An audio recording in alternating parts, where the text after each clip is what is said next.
குமார் வந்து ட்ராவலிங் பண்ணுறாரு.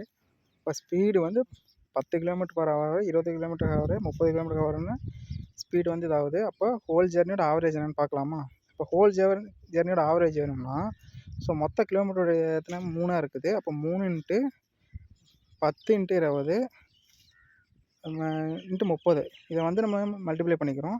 அப்போது டிவைடட் பை 10 × 20, 20 × 30, 30 × 10 இது எல்லாத்தையுமே ப்ளஸ் பண்ணி நம்ம சால்வ் பண்ண போகிறோம். ஸோ மேலேக்கெல்லாம் ஃபஸ்ட்டு மல்டிப்ளை பண்ணிக்கிறோம்.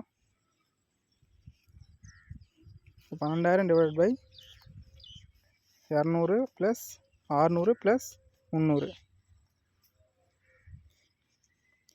ஸோ 12,000ஐயும் 1100ஐயும் டிவைட் பண்ணால் நம்மளுக்கு ஆவரேஜ் கிடச்சிரும்.